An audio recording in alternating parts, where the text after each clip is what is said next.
Bonjour à tous et bienvenue dans la troisième partie de ce MOOC consacré au carburant routier. Dans la première partie, on a parlé des molécules qui constituaient le brut et les carburants. Et dans la seconde partie, on a parlé du carburant E5. Nous allons nous intéresser maintenant au carburant E10.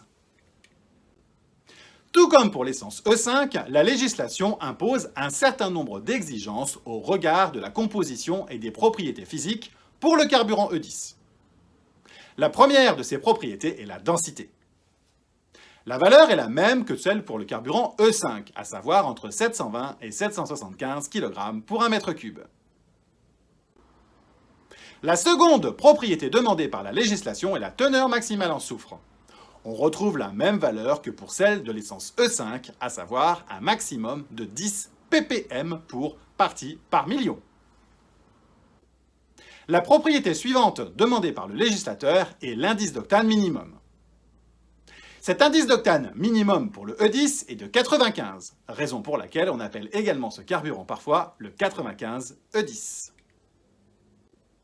Ensuite, le législateur impose que la teneur en hydrocarbures sous forme d'oléfine ne dépasse pas 18% volume et que celle en hydrocarbures sous forme d'aromatiques soit limitée à 35% volume, tout comme pour le E5.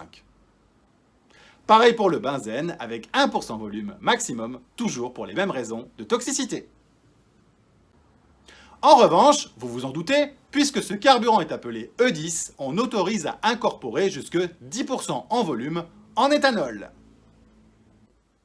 Donc, quand on met 10% volume d'éthanol, tout comme pour le E5, on baisse le contenu énergétique de l'essence. Et cette valeur est d'environ 10% de 33%, soit environ 3,5%. Donc, si on fait son plein au 95 E10, on fera 2% de kilomètres en moins que si on roulait au E5.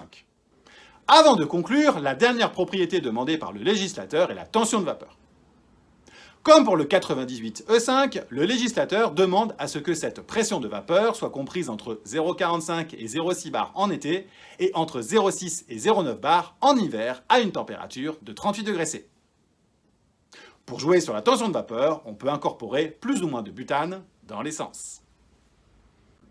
Mais au fait, ajouter de l'éthanol comme ça, est-ce que ça pose problème à votre moteur essence ? Dans les faits, dans la majorité des cas, les voitures qui ont été immatriculées après 2000 sont compatibles avec le E10 et cela ne pose pas de problème particulier.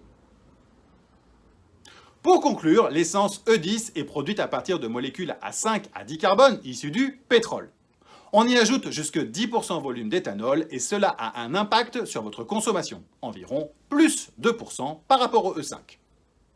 Le E5 présente également une législation bien spécifique sur la teneur en soufre, la densité, ainsi que sur les hydrocarbures sous forme oléfinique et aromatique. Maintenant que l'on a détaillé le E10, voyons le E85. Rendez-vous dans la quatrième partie de ce MOOC consacré au carburant routier. Entre-temps, n'hésitez pas à tester vos connaissances en faisant le quiz dont le lien est disponible dans la description de la vidéo et à vous abonner à ma chaîne YouTube Refining is Exciting.